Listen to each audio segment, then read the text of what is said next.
Now, did the shot actually kill him? And if not, how did he die? No, the shot did not kill him. We all believed that Martin King was killed by that shot by Strausser.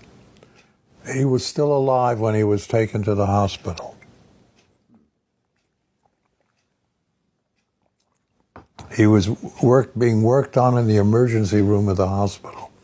And I think the emergency staff were trying to do their best to keep him alive. And he was still breathing and alive. When the head of neurosurgery of the hospital, Dr. Breen Bland, came in to the emergency room with two other men in suits. And he said to the people in the emergency room, "Stop working on that nigger and let him die." And then he said, after a pause, "Now get out of here, all of you. Leave this room. Get out." And he emptied the room.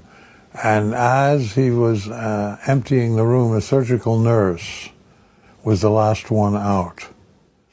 And she heard them do this, like picking up water in their mouths. And that caught her attention, and she turned and she saw them spit on the body of Dr. King, the three men. Then she saw Dr. Bland, take a pillow and put it over his face and suffocate him. And that's how Martin King was killed. Now you can say, oh, you only had one witness. You had this black surgical nurse. She went home the next morning, gathered her family around her in their home, and said to them, I don't know why they had to kill him. And she repeated this story.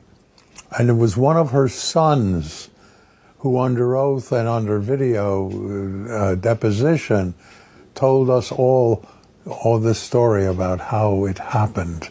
She saw it happened. And everyone in the room of that video deposition believed him. He was blind, and he was a diabetic victim. He had no reason to lie. He was very moving in the way he spoke, and he told us the truth. Now, one could say, well, you still only had one witness. You know, good journalists, for something as horrific as this, need two witnesses to confirm it. Well, we had another witness. Again, the son of the head of the Dixie Mafia leader told us that his father died, by the way, and the elder brother took over the assassination responsibility. So the elder brother and he were sitting in a meeting with Dr. Bland. Dr. Bland was their family doctor. They were sitting in a meeting with Dr. Bland, and Bland said to the son, Russell Jr., if the bullet doesn't kill him, make sure they take him to St. Joseph's Hospital, and we'll make sure that he doesn't leave there. Now, the son heard this at the time. The boy heard this, and he was not a young kid. He was about 15, 16 at that time, and he heard that.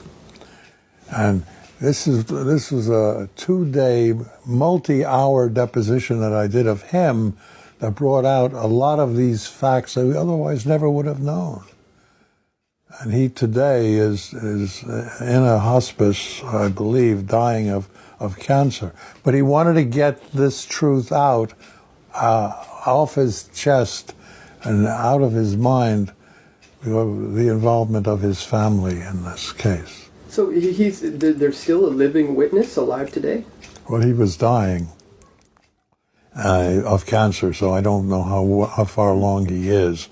But he was the one who gave us that final confirmation that we needed.